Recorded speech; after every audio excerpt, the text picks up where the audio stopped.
Hinamak na manugang. Kabanata 166. Sa pribadong silid, hawak ni Su Qingcheng ang isang baso ng red wine at nakasimangot. Si Qin Yuwei at Su Qingcheng lamang ang naiwan sa mesa. Maraming beses niyang naisip ang eksena ng pagkikita nila ni Alex Dixon. Naisip na rin niya ang ugali nito matapos siyang makita, ngunit hindi niya inaasahan na ganito pala ito kakulit. Noong kumakain sila kanina, hindi pa nasesire ang loob ni Alex Dixon. Umuwi na lang siya para hanapin ang asawang magpaliwanag. Hindi komportable si Su Qingcheng sa kanyang puso at napukaw ang kanyang pagmamataas. Ang kagandahan ni Jane Lewes ay talagang kapantay ng kanyang sarili, ngunit sa mga tuntunin ng background ng pamilya, ang Su family ay ganap na dinurog ang Lewes family, at maaaring makatulong sa kanyang karera. Ngunit sa mata ni Alex Dixon, hindi siya kasing halaga ni Jane Lewes. Si Su Qingcheng ay nanlumo at pagkatapos uminom ng ilang beses, siya ay lasing na. Nang muli siyang magbubuhos ng alak, hindi makayanan ni Qin Yuwei na panoorin, hinawakan niya ang kanyang tasa. Qingcheng, si Alex Dixon ang bulag at hindi naiintindihan ang nararamdaman mo para sa kanya. Gulong-gulo ang puso ni Su Qingcheng habang inagaw niya ang tasa ng alak mula sa kanyang mga kamay. Huwag mo akong alalahanin. Ang dating kahanga-hanga, malamig at mayabang na mga mata ni Su Qingcheng ay namumula na ngayon, at nagsimula pa siyang gumawa ng kaguluhan dito. Inalis ni Qin Yuwei ang baso at mariing sinabi, "Tara na. Babalik tayo ngayon sa kabisera at hindi sa Jinling. Hindi ako naniniwala na walang mas mabuting tao sa mundo tulad kay Alex Dixon." Itinaas ni Su Qingcheng ang kanyang mga mata at mahinang sinabi, "Kung gayon, sabihin mo sa akin, nakita mo na ba ang lalaking mas mahusay kaysa sa kanya sa lahat ng mga taon na ito?" Napabuntong hininga si Qin Yuwei at agad na hindi nakapagsalita. Habang mas naiintindihan niya si Alex Dixon, unti-unting nagbago ang impresyon ni Qin Yuwei sa kanya at parami ng parami ang nakatuklas ng isa pang side niya na hindi niya alam ang iba. "Paano ba? Hindi mo naman masasabi, di ba?" Kinuha ni Su Qingcheng ang tasa mula sa kanyang kamay at tinukso. "Kapag naiintindihan mo siya, magugustuhan mo rin siya." Ilang beses na tumibok ang puso ni Qin Yuwei at nag-init ang kanyang pisngi. Tinakpan niya ito at sinabing, "Imposible. Hindi ko siya magustuhan sa buhay na ito." Upang itago ang kanyang pagkabalisa, kumuha din siya ng isang tasa ng alak. "Kung gusto mong uminom, sasamahan kita. Iinom tayo hanggang sa malasing tayo." Tuldok-tuldok-tuldok. Tumayo si Alex Dixon sa pasukan ng bahay at tiningnan ang mga ilaw sa loob, ngunit nagdadalawang isip siya kung kakatok ba siya sa pinto. Nagdulot ng malaking kaguluhan ang usapan ngayon. Nagsama-sama ang ilang babae. Ang kanilang biyenan ay sinampal pa ng mga bodyguard ni Su Qingcheng. Sa init ng ulo ni Helena, siguradong magkakagulo siya pag-uwi niya. Walang pakialam si Alex Dixon sa pagtatampo ni Helena. Anyway, nakasanayan na niya. Ang inaalala niya ay ang ugali ni Jane Lewes. Hindi niya alam kung ano ang nakita ni Jane Lewes. Malamig, disappointed, at may luha pa nga sa mga mata ang paraan ng pagtingin niya sa kanya kanina. Pinasakit nito ang kanyang puso. Sigh. Mas magandang sabihin ang identity niya. Napabuntong hininga si Alex Dixon na may mapait na mukha at binuksan ang pinto gamit ang susi. Bukas ang ilaw sa sala. Pagbukas pa lang niya ng pinto ay narinig niya ang sigaw ni Helena na walang grado ang taas. "Jane, huwag kang magalit. Kahit anong mangyari, matagal na humihingi si Alex sa bahay natin. Kahit mag-alaga ng aso may nararamdaman, di ba? Pagbalik niya sabihin ko na humingi siya ng tawad sa'yo, maayos.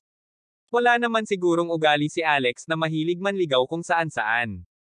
Mali ang pagkakaintindi mo." Naramdaman ni Alex Dixon na nanginginig ang kanyang anit. Hindi niya alam kung ano ang pagpapanggap ni Helena, ngunit nagkunwari siyang umubo ng hindi sinasadya. Biglang huminto ang panunumbat. Si Albert Lewes na nakaupo sa sofa, ay mabilis na tumayo at sinabi, "Alex, nakauwi ka na pala." Tumango si Alex Dixon at naglakad papunta sa sala. Nakita niya si Jane Lewes na nakaupo din at medyo nakatingin sa kanya, na para bang nakatingin sa isang estranghero. Inihanda niya ang kanyang sarili at pumunta sa harap at sinabing, "Si Ming Nooran ay nasa masamang kalagayan ngayon, kaya pinayuhan ko siya ng kaunti." Bago pa siya matapos ay agad na sumugod si Helena at nagtaas ng kamay. Nakatayo lang doon si Alex Dixon. Anyway, buti na lang sinaktan siya ng biyenan niya ng ilang beses para lumamig. Sa hindi malamang pagkakataon, bigla na lang tinapik ni Helena ang kanyang sando at napangiti. Sabi niya, "Anak, bumalik ka agad. Busog ka ba? Kung hindi, ipagluluto pa kita ng pansit." Natigilan si Alex Dixon on the spot at napatitig kay Helena na parang hindi niya kilala. Nanaginip ba siya o ang araw ay sumisikat mula sa kanluran? Hindi siya pinagalitan ng kanyang biyenan, tinawag pa siya nito na manugang. Ito ay isang paggamot na hindi pa niya naranasan pagkatapos ng kasal. Halika, malamig sa labas. Bilisan mo at uminom ng isang basong tubig. Nagdala si Helena ng isa pang baso ng mainit na tubig at sabik na iniabot iyon. Tinanggap ito ni Alex Dixon sa isang flattered na paraan. Uminom siya ng isang subo at sinabing, "Mom, your face is still okay, right?" Ayos lang. Walang pakialam na sinabi ni Helena at saka nagtanong, "Anak, sabihin mo kay nanay, paano mo nakilala si Su Chingcheng, nabalitaan ko na ang Su family ay maraming pera na kayang bilhin ang buong Jinling. Napakayaman na binibini, bakit sinabi niya sa publiko na gusto kanyang pakasalan?" Biglang bumulwak ang tubig sa bibig ni Alex Dixon. Awkward niyang pinunasan ang mukha niya at sinabing, "Nay." Nagbibiro si Su Chingcheng. Noon, nagkasakit siya sa kalye. Hindi ko sinasadyang nailigtas siya minsan. Matuwid na tao si Boss Su. Baka nakita niya na napag-alitan ako ng masama ng Liwes family. Tinulungan niya akong ilabas ang galit ko. Sino ako sa tingin niya? Bakit niya ako pakakasalan? Binuo niya ang bagay na iligtas ang kanyang buhay sa huling minuto. Masayang pinalakpakan ni Helena ang kanyang mga kamay. Ayo, kaya mo pala siya niligtas noon.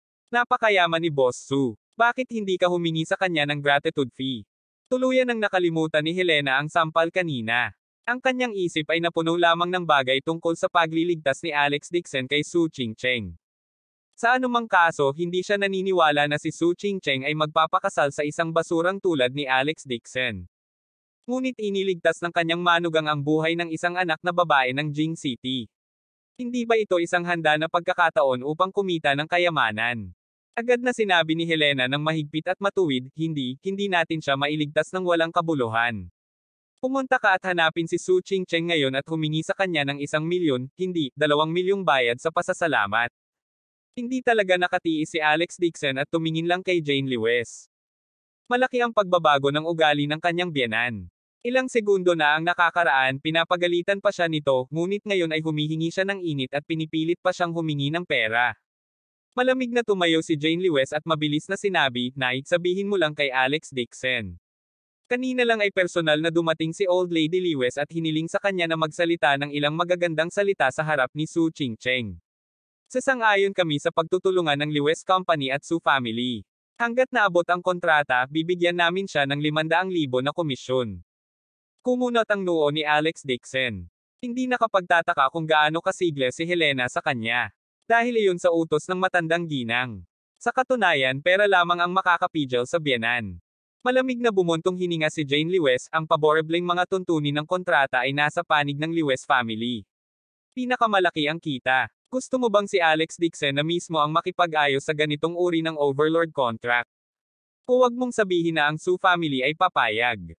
Hindi ako papayag, kahit ako iyon, hindi ako pipirma. Malungkot na sinabi ni Helena, sinabi na ni Su Chingcheng na gusto niyang pakasalan siya. Ano ang masama sa pagpirma ng kontrata? Hindi nakaimik si Alex Dixon. Ginamit talaga siya ng kanyang biyenan bilang bargaining chip para ipalit sa kontrata sa Liwes family. Saglit siyang nag-alinlangan at tumingin sa malamig na mukha ni Jane Liwes. Sabi niya, "Ma, actually hindi ako pamilyar kay Boss Su. Isang beses ko lang siya nailigtas. Huwag mong sabihin sa akin ang mga bagay na ito." Tinitigan siya ni Helena at bastos na binyantaan, "Anyway, I will put my words here. Kung hindi ka makapirma sa kontrata, mawawalan ako ng 500,000 yuan. Bukas, hihiwalayan mo si Jane." Nanay. Biglang nagalit si Jane Liwes at tumayo at malamig na sinabi, "Divorce is my own matter. You guys don't need to care about it. Aalis ako bukas." Pagkatapos niyang sabihin iyon ay umalis na siya nang walang sabi-sabi. Bumalik siya sa kwarto at nilock ang pinto. "Anong kasal? Hindi pa nababayaran ang mga gastusin ng papa mo sa pagpapagamot. Bibigyan mo ako ng 1 milyong yuan pagkatapos ng diborsyo." Sambat ni Helena habang tumatalon sa kanyang mga paa. Awkward na tumayo si Alex Dixon sa sala. Sasabihin niya ang totoo, ngunit tumanggi ang kanyang biyenan na suportahan ang diborsyo. Ang kasal na ito, hindi pa rin maghihiwalay. Kabanata 167. Tungkol sa diborsyo, pag-uusapan natin ito mamaya. Mabilis na lumapit si Helena at sinabing, "Kailangan mo akong tulungang ayusin ang kontrata." Humingi ka rin ng 2 milyon kay Boss Su. Ang kanyang buhay ay hinirang ng 2 milyong anuman ang mangyayari, tama ba? Anong divorce? Hindi ito kasing halaga ng pagkuha ng pera. Kung naghiwalay ang mag-asawa, saan niya kukunin ang ilang milyon? Tumayo si Albert Lewis na madilim ang mukha at mabilis na sinabing, huwag mong himukin si Alex na humingi ng pera. Lewis family ay hindi kayang mawala ng mukha ng ganito. Pagkatapos niyang sabihin iyon, tumingin ulit siya kay Alex Dixon at sinabing, Jane mentioning the divorce, don't take it seriously. In the future, huwag kang makihalubilo kay Boss Sue. Kung hindi, hindi magiging malungkot si Jane. Masasabi ni Alex Dixon na ang tono ng biyenan ay may pahiwatig ng babala. Nagmamadali siyang tumango at sinabing, naiintindihan ko. Si Albert Lewis ay tumango bilang kasiyahan at tumalikod upang bumalik sa bahay. Si Helena ang nanggugulo tungkol sa hiwalayan ng mag-asawa. Hindi niya ito sinuportahan kailanman. Huwag kang makinig sa Maldita na matandang iyon. Pinandilatan ni Helena si Albert Lewis. Lumapit siya kay Alex Dixon at sinabing, matagal ka nang kumakain at umiinom sa Lewis family. Maayos ang pakikitungo ko sa iyo. Kung hindi mo man lang mapirmahan ang kontrata, huwag mo akong sisihin sa pagtalikod sa iyo, at hinayla si Jane sa Civil Affairs Bureau para makipagdiborsyo. Mom, I will try my best. Nakahinga ng maluwag si Alex Dixon. Hanggat sumuko si Jane Lewis sa ideya ng diborsyo, ang isang kontrata ay wala. Wala siyang pakialam sa isang kontrata. Magandang manugang. Hindi katakatakang pinalaki ka ng Lewis family ng libre sa napakaraming taon. Agad na namulat sa tuwa si Helena at nakiusap, wag mo nang pansinin Jane. Basta't hindi ako bibitaw kung naglakas loob siyang hiwalayan ka, hindi ko siya kikilalanin bilang anak ko. Ngumiti ng mapait si Alex Dixon at tumango. Kadalasan, ang kanyang biyenan ay isang manggugulo lamang, ngunit hindi niya inaasahan na sa krusyal na sandali, ang kanyang biyenan ay tutulungan siya ng hindi sinasadya. Kahit na ito ay para sa pera. Si Alex Dixon ay walang pakialam sa pera. Kung ikukumpara sa kanyang asawa, maaari siyang malugi. Nilock ni Jane Lewis ang pinto sa likod niya. Ilang beses kumatok si Alex Dixon sa pinto pero hindi sumasagot. Akala niya galit pa rin ito kaya sa sofa na lang siya sa sala matulog. Ang kanyang biyenan ay kumuha din ng kobrekama sa unang pagkakataon. Paalala nito sa kanya, tandaan mong humingi ng pera kay Boss Sue bukas. Napakayaman niya, ano bang masama kung bigyan tayo ng ilang milyon? Ang lakas ng loob mong hilingin. Sa sofa lang natutulog si Alex Dixon. Bagamat mas komportable ito kaysa matulog sa sahig, gustong-gusto pa rin niya. Nagpadala na ng mensahe si Jane Lewis na makikipagdiborsyo siya kinabukasan. Kahit na pinipigilan siya ng kanyang biyenan, alam ni Alex Dixon ang kanyang init ng ulo at nag-aalala pa rin. Kung talagang determinado siyang hiwalayan, maaari niyang malaman ang kanyang pagkatao. Kinaumagahan, nagising si Alex Dixon sa ingay sa sala at agad na bumangon. Tumingin siya sa kwarto at nakita niyang bukas ang pinto at walang Jane Lewis sa loob kaya nagtanong siya. Dad, nasaan si Jane? Si Albert Lewis ay gumagawa ng tsaa at sinabi ng hindi tumitingin, natatakot ang nanay mo na makipagdiborsyo sa umaga, kaya pinilit niyang magtrabaho ng maaga. Huwag makinig sa kalokohan ng iyong ina. Pumunta at hanapin si Boss Sue. Paano ka magpapakapal ng balat at humingi ng pera sa iba? Nakahinga ng maluwag si Alex Dixon. Naisip niya na ang kanyang biyenan ay medyo makatwiran sa ganitong uri ng bagay. Gayunpaman, may mga kaibigan pa rin ang kanyang biyenan. Pagdating sa pera, nag-iba agad ng ekspresyon si Helena. Nakita niya ang kontrata sa mesa. Binuhat niya ito at sinabing, Tay, lalabas muna ako saglit. Ito ang ipinadalang kontrata ng Lewis family kagabi. Casual na binaliktad ito ni Alex Dixon at umiling nang makita ito. Tulad ng sinabi ni Jane Lewis, ang kontratang ito ay isang bukas na pagnanakaw, 80% ng kita ay kabilang sa Lewis family. Isa lamang itong labis na pangangailangan. Hindi nakapagtataka kung gaano siya kasisikaso ni Helena. Ang ganitong uri ng kontrata ay hindi isang bagay na maaaring lagdaan ng iba. Hindi hinanap ni Alex Dixon si Su Ching-cheng. Sa halip, tinawag niya si Sung Yulo. May kontrata ako dito. Maghanap ka ng branch ng Su family at pirmahan mo ito. Sa anumang kaso, mayroong daan-daang kumpanya ng sangay sa Su family. Malaki ang impluensya ng pamilya Dixon sa Jing City. Ang ganitong uri ng maliit na kontrata ay isang salita lamang mula kay Sung Yulo. Hindi niya ito isusumbong kay Su Ching-cheng. Sumang-ayon si Sung Yulo at magalang na nagtanong. Third young master, may nangyari sa Su family kamakailan. Sinabi nito na si Miss So ay palihim na umalis sa kanyang tahanan at pumunta sa Jinling. Nakita mo na ba siya dati? Tanong ng matandang master tungkol dito. I have met her once, just to discuss business. Malumanay na sabi ni Alex Dixon may iba pa siyang gagawin at wala siyang oras para kausapin ako. Pwede ka na lang bumalik ng ganito. Oo. By the way, kumusta ang sitwasyon sa Dixon family sa Jing City? Saglit na nag-alinlangan si Sung Yulo at sinabing kahapon nagsagawa ng family meeting ang pamilya Dixon para pag-usapan kung sino ang mamahalin sa mga usapan ng pamilya sa pagitan mo at ni Dixon Yulong. Ngunit matiyak si Third Young Master na nasugpo na ang bagay na ito ni Old Master. Ikaw ang tagapagmana ng Dixon family. This will never change. Nakuha ko. Ibinaba ni Alex Dixon ang telepono at umupo sa kotse para pag-isipan ito. Itong si Dixon Yulong na tiyuhin din niya ay palaging iniisip ang kanyang mana sa pamilya. Mayroon ding ilang matatanda sa pamilya Dixon na sumuporta sa kanya. Dahil sa bagay na ito, lihim niyang sinimulan ang kanyang negosyo sa Haicheng. Dahil dito ay isinaalang-alang niya ang posibilidad na magbago ang sitwasyon sa kanyang pamilya. Para naman kay Sung Yulo, bagamat walang kasalukuyang sitwasyon, hindi nang ahas si Alex Dixon na magtiwala sa kanya ng buo.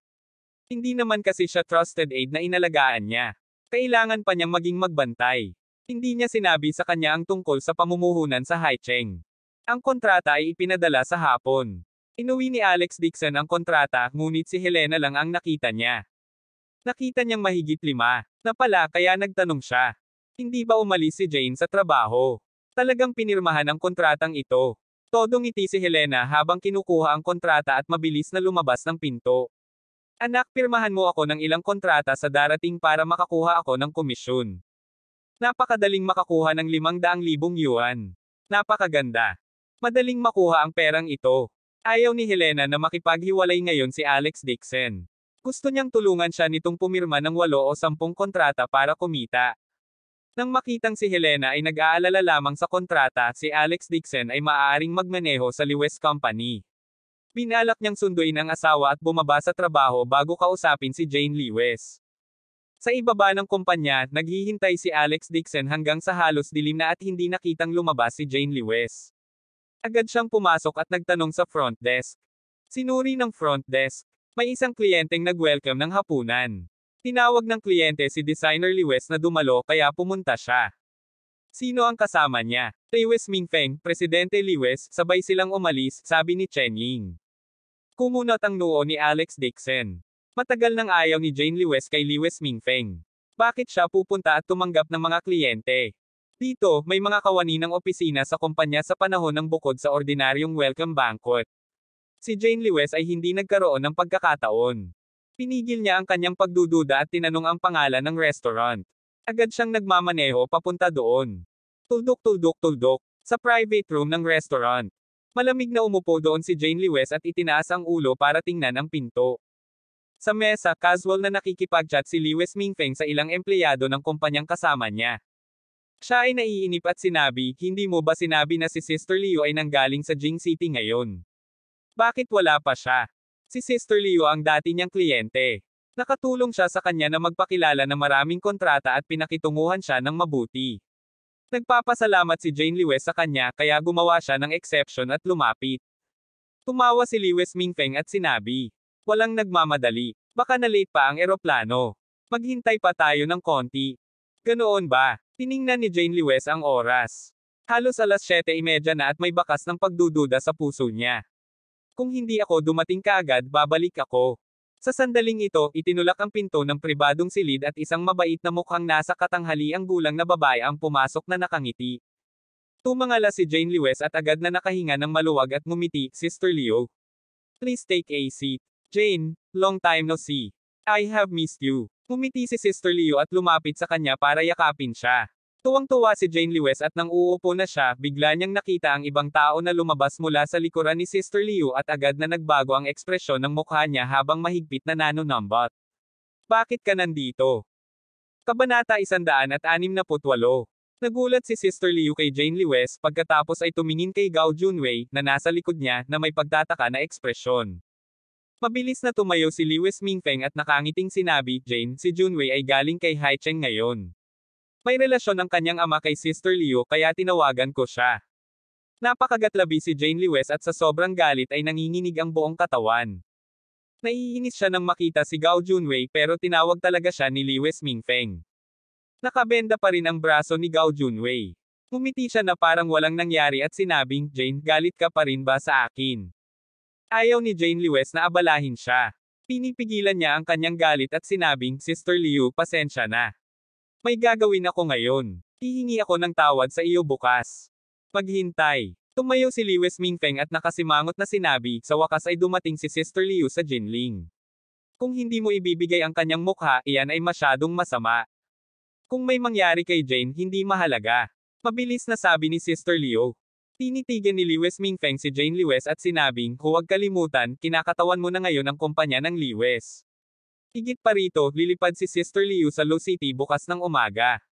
Kung gusto mong humingi ng tawad sa kanya, wala kang pagkakataon. Naging seryoso ang tono niya na ikinagalit ni Jane Lewes.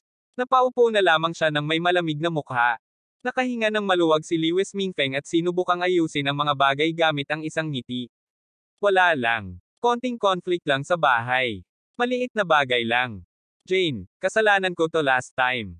Iinom ako ng 3 baso ng alak bilang parusa at hihingi ako ng tawad sa iyo.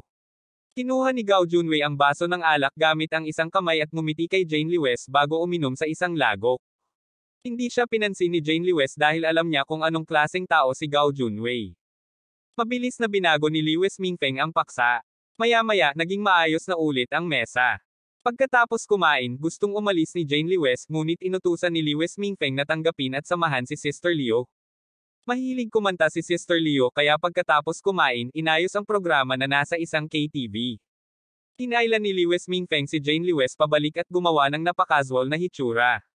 Ang sabi niya, ikaw at si Alex ang mga bagay sa diborsyo, bilisan mo at huwag mo nang i-drag ang mga bagay-bagay. Pagkasabi niya nun, umiling siya at sinabing, he is poor and useless. He really don't deserve you. Malamig na sinabi ni Jane Lewes, ang problema ko, hindi mo kailangang mag-alala tungkol dito. Dahil mayroon kang malinaw na ideya, hindi ko nababanggitan ang bagay na ito. Sabi ni Lewes Mingfeng, gayunpaman, ngayon ang iyong mga opisyal ng negosyo. Sa harap ni Sister Liu, huwag kang masyadong mahihiya sa hitsura. Kung hindi, makikita ng mga tao na ang Lewes family bilang isang biro. Naiintindihan ko. Alam ni Jane Lewes sa kanyang puso na hindi dapat ilantad sa publiko ang isang pangit na pamilya. Kahit gaano pa ito kaiya sa Lewes family at Gao Junwei, hindi niya maaaring hayaang makita ito ng malalaking kliyente bilang isang biro. Sige, kung gayon ay gumaan ang loob ko. Nakahinga ng maluwag si Lewes Mingfeng. Pagkahatid sa kanila sa kotse, sabi niya, may isang kliyente na gustong makipag-usap sa akin tungkol sa isang bagay ngayon. Mauna na kayo, mamaya na ako. Tuldok-tuldok-tuldok. Outing KTV. Umupo si Jane Lewes sa pribadong silid at nakipag-chat kay Sister Liu. Malamang dahil naturuan ng leksyon si Gao Junwei noong nakaraan. Ngayon, mayroon talagang maraming patakaran. Ang kanyang saloobin sa kanya ay napakaingat na nagpapahinga din ng kaunti kay Jane Lewes. Dinala ni Gao Junwei ang 2 baso ng alak at bumuntong hininga. Jane, kasalanan ko talaga last time. I don't ask for your forgiveness. Sana lang kapag nagkita tayo, maging normal pa rin tayong magkaklase.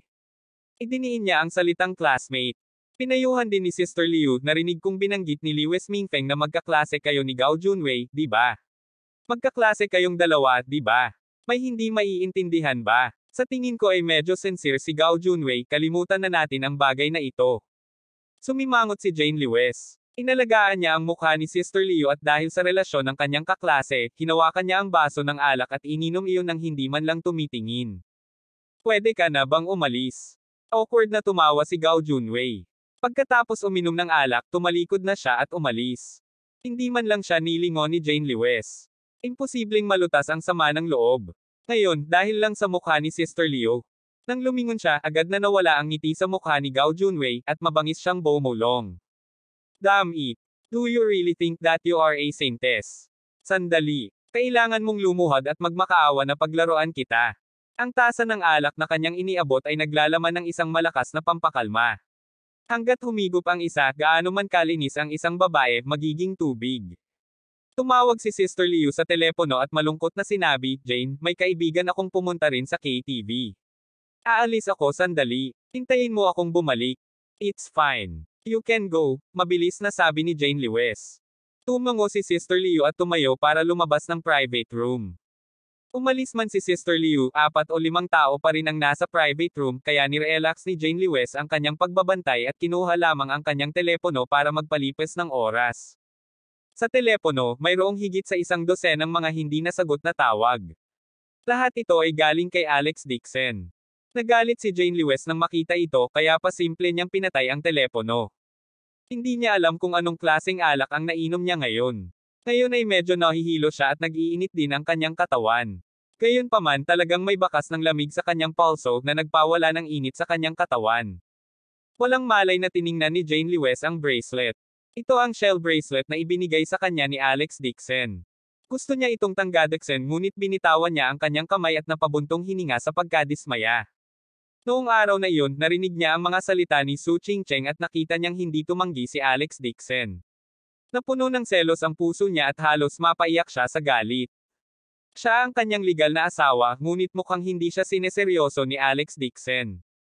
Matapos ang bagay na iyon, si Alex Dixon ay hindi dumating upang hanapin siya para magpaliwanag, ngunit pumasok sa pribadong silid kasama si Su Qingcheng. Lalong nagalit at naagrabyado si Jane Lewes. Ayon sa orihinal na mga salita ni Helena, ito ay isang lalaki at isang babae na nananatili sa isang silid, ano pa ang magagawa nila? Bukod dito, tumingin si Meng Nooran kay Alex Dixon at babae rin si Jane Lewes. Siyempre, masasabi niya kung ano ang ibig sabihin ng madamdaming titig na iyon.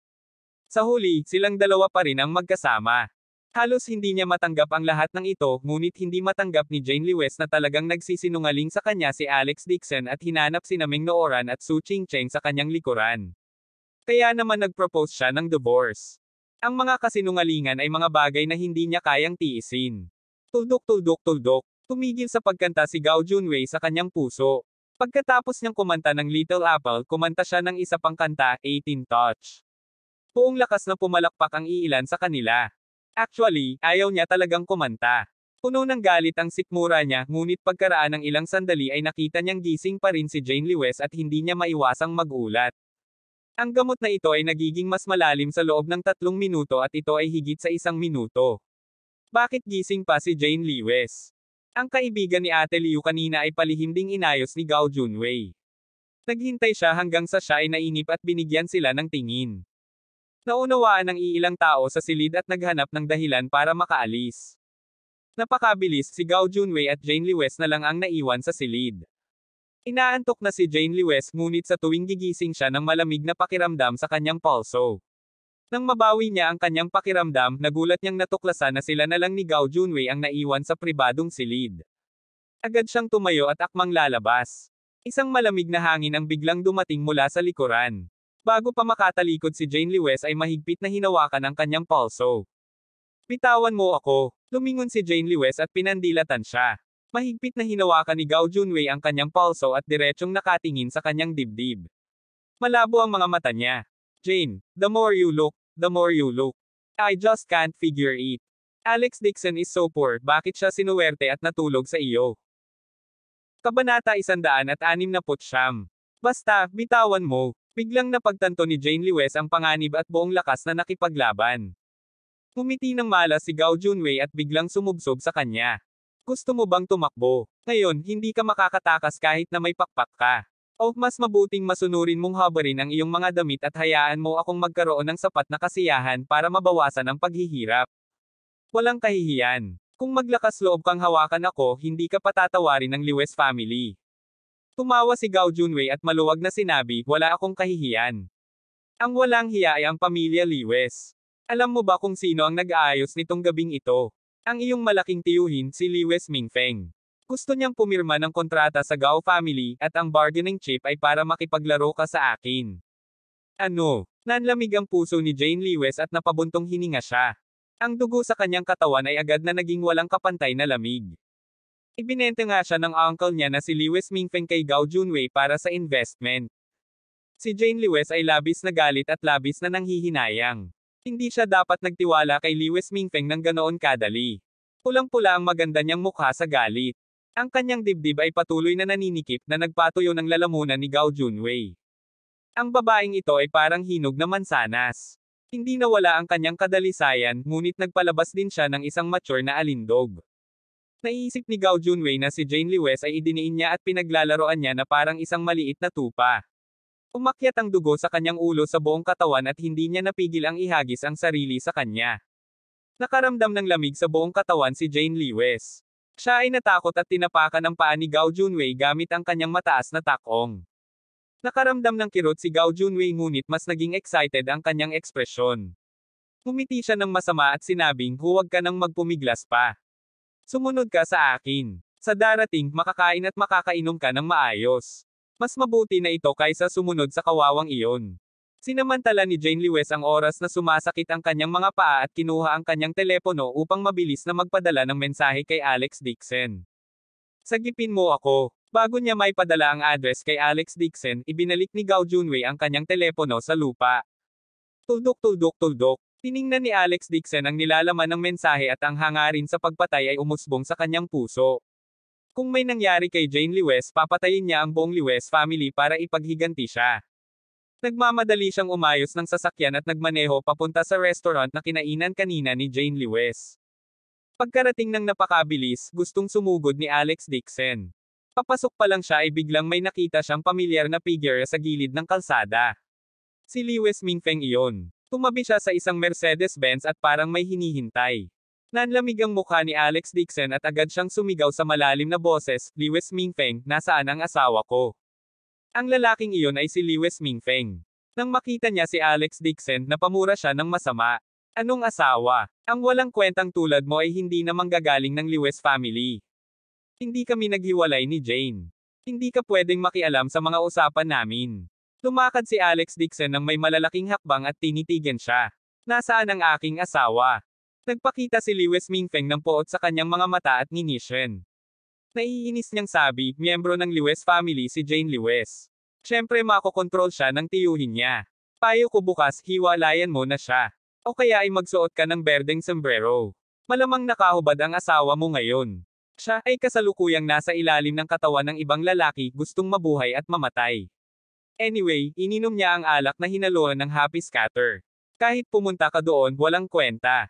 Nililigawan mo si kamatayan. Galit na galit si Alex Dixon bago niya natapos ang pakikinig.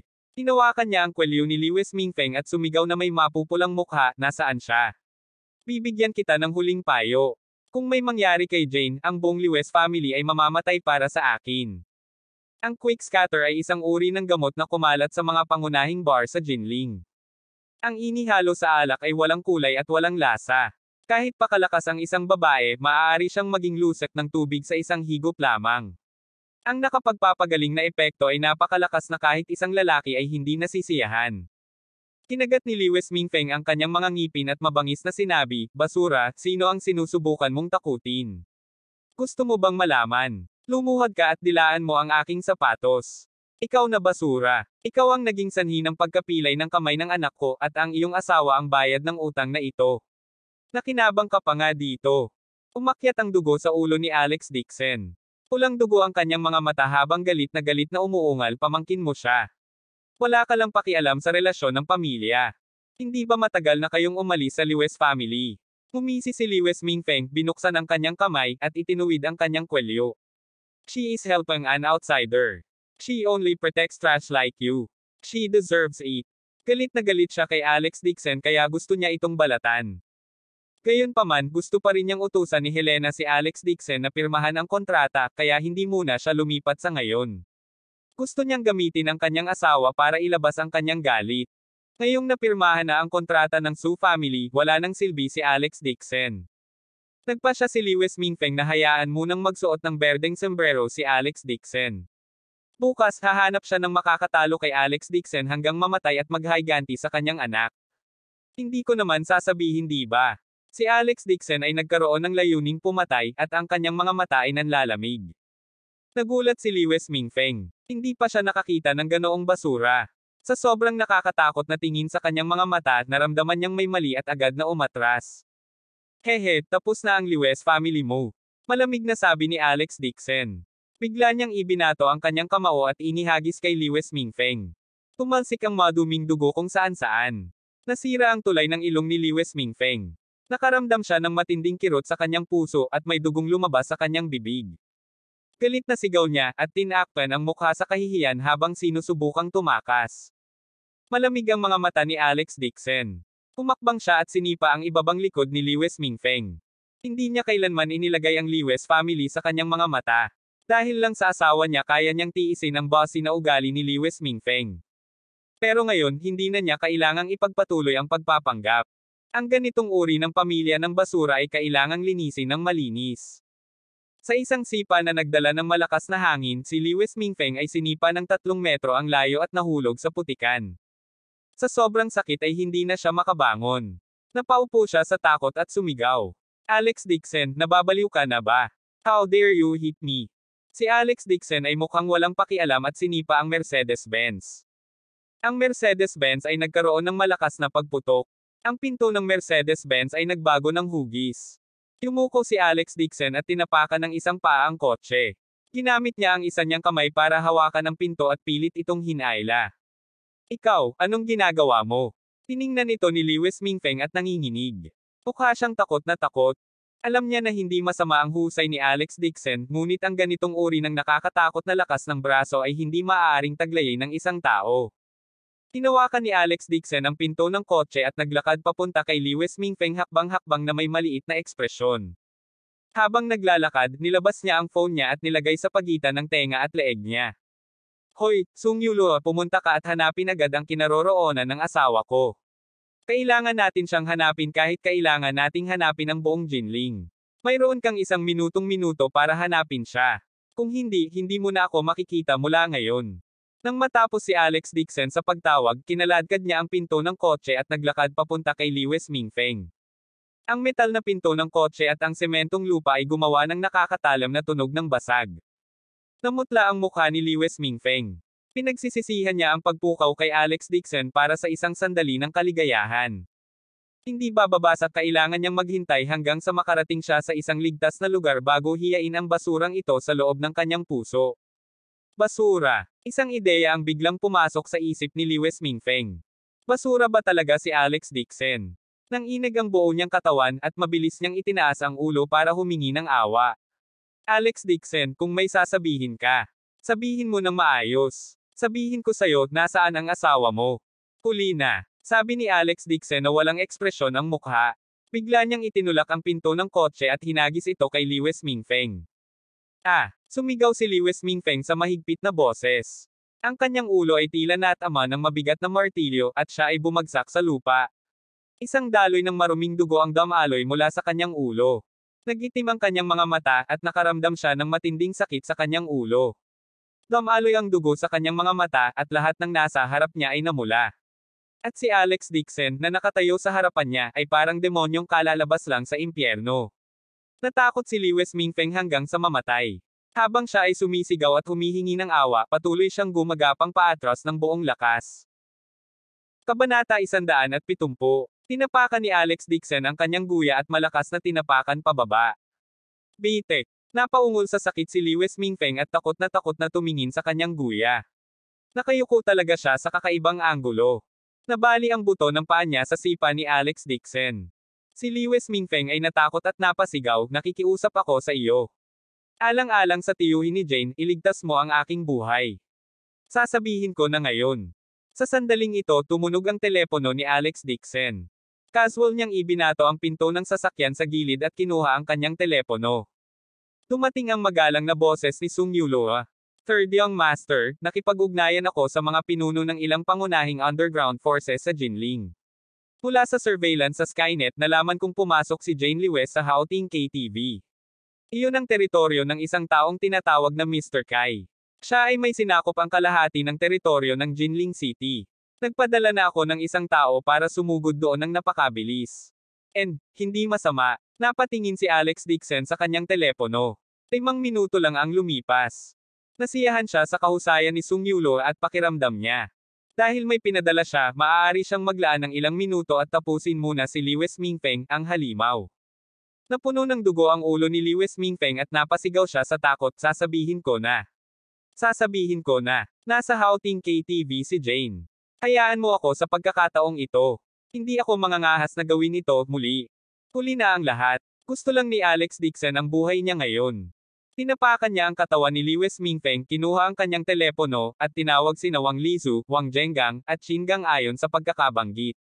Inutusan niya silang dalhin agad ang mga tao sa Haoting KTV. Muli niyang tinawagan si Uncle Lee, hiniling na sumugod kaagad. Kahit na sinakop ni Mr. Kai ang kalahati ng puwersa sa Jinling City, ano? Ang hawak ni Alex Dixon sa kanyang kamay ay ang buong Jinling City. Nang matapos ni Alex Dixon ang tawag, malamig niyang sinulyapan si Lewis Mingfeng na nasa ilalim ng kanyang mga paa. Tinapakan niya ang sternum ni Lewis Mingfeng at nadagdagan ang lakas. Napaungol si Lewis Mingfeng. Pakiramdam niya ay may kotseng dahan-daang dumampi sa kanyang dibdib. Ang sakit ay tumatagos sa puso at hindi siya makahinga. Nais kaya ng kabilang partido na tapakan ang kanyang mga tadyang at patagin ang mga ito. Siya ay natakot at desperadong nagmamakaawa. Alex, alam ng malaking tiyuhin ang kanyang pagkakamali. Alang-alang sa pagiging magaling mo ng Lewis family, please let me go this time, I beg you. Si Alex Dixon ay nanatiling hindi natinag. Dahan-dahan niyang pinalakas ang kanyang binti. Si Lewis Mingfeng ay nagpakawala ng matinis na sigaw, ang mga luha ay umaagos sa kanyang matandang mukha. Nanghihinayang siya kaya naging berde ang bituka niya. Noon pa man ay iniisip niya na si Alex Dixon ay isang basura at duwag, ngunit hindi niya akalain na magiging ganoon kalupit siya. Sa isang banda, siya ay malupit at walang awa. Sa sandaling ito, isang itim na Lingji sedan ang biglang tumilapon at pumila sa preno. Binuksan ni Mark Lewis ang pinto ng kotse na may mabangis na ekspresyon at sumugod na may dagendong. Basura, how dare you hit my dad? Mark, tumakas ka. Agad na nabalisa si Lewis Mingfeng at sumigaw ng buong puso. Hindi niya maaaring hayaan ang kanyang anak na lumapit, kung hindi, ang buhay ng kanyang anak ay nasa kamay ng demonyong ito. Galit na tumakbo si Mark Lewis at sinuntok si Alex Dixon. Sa hindi malamang pagkakataon, madaling inuuna ni Alex Dixon ang kanyang kamay at natanggap ang suntok. Natigilan si Mark Lewis. Humisi si Alex Dixon. Basura. Bigla niyang itinaas ang paa at sinipa si Mark Lewis sa tiyan. Si Mark Lewis ay walang oras na sumigaw bago siya pinalipad. Napahawak siya sa tiyan sa sakit at bumagsak sa lupa. Nakayuko siya at naghintay. Nang lumingon si Alex Dixon at gustong patayin si Lewis Mingfeng, may dalawa pang tao na tumakbo palabas ng sasakyan. Ay nalalaya ni Helena si Old Lady Lewis at naubusan ng hininga. Galit na galit siya nang makitang gumalaw si Alex Dixon sa sasakyan. Alex Dixon, siguradong kinain mo ang puso ng oso at bituka ng leopardo ngayon. How dare you make a move on your uncle? Natigilan sandali si Alex Dixon at napakunot ang noo. Bakit nandito ang biyenan niya sa kritikal na sandaling ito? Tumakbo pasulong si Old Lady Lewis at nakita ang dagwang mukha ni Lewis Mingfeng. Agad siyang umiyak at bumagsak sa katawan nito, nanginginig na hindi siya makatayo. Nakita din ito ni Helena. Sa sobrang galit niya ay nanginginig ang buong katawan niya. Agad niyang sinampal si Alex Dixon. Itong basura, anong gamot ang mali niyang nakain ngayon? Talagang naglakas loob siyang suntukin ang panganay na tiyo. Kung hindi dahil sa pagsama niya sa matandang ginang na bumili ng alahas, hindi niya makikita ang eksenang ito nang madaanan niya ang lugar na ito. Sa sandaling ito, biglang iniunat ni Alex Dixon ang kanyang kamay at mahigpit na hinawakan ang pulso ni Helena. Natigilan si Helena at agad na pumiglas, ngunit ang palad ni Alex Dixon ay talagang parang bakal, kinurot siya hanggang sa hindi na siya makagalaw. Saktan ka. Galit na galit si Helena kaya nagmura siya. Baliw ka ba? Bakit mo sinaktan ang tito mo nang walang dahilan? Gusto mo bang patulan ang isang nanay na katulad ko? Tama ba ako? Mom. Malamig na sabi ni Alex Dixon at sinabing, alam mo ba kung ano ang ginawa ni Lewis Mingfeng kay Jane? Nilagyan niya ito ng droga at nagsinungaling kay Gao Junwei. Ako, hindi. Nagtago si Lewis Mingfeng sa likod ng matandang ginang Lewis at gulat na sabi. Galit na saway ni Helena, you are talking nonsense. Siya ay tiyuhin ni Jane. Paano niya nagawa ang ganoong bagay? Agad kang lumuhod sa iyong tiyuhin at humingi ng tawad bago siya ipadala sa ospital. Nagalit talaga siya to the point na hindi na niya matiis. Naturukan ba ng mga stimulant ang basurang manugang na ito ngayon o napossess siya? Sumigaw si Old Lady Lewis, itong walang pusong bastard, pagkatapos kumain at uminom ng walang bayad sa Lewis family sa napakaraming taon, nasugatan niya ang kamay ng apo ko.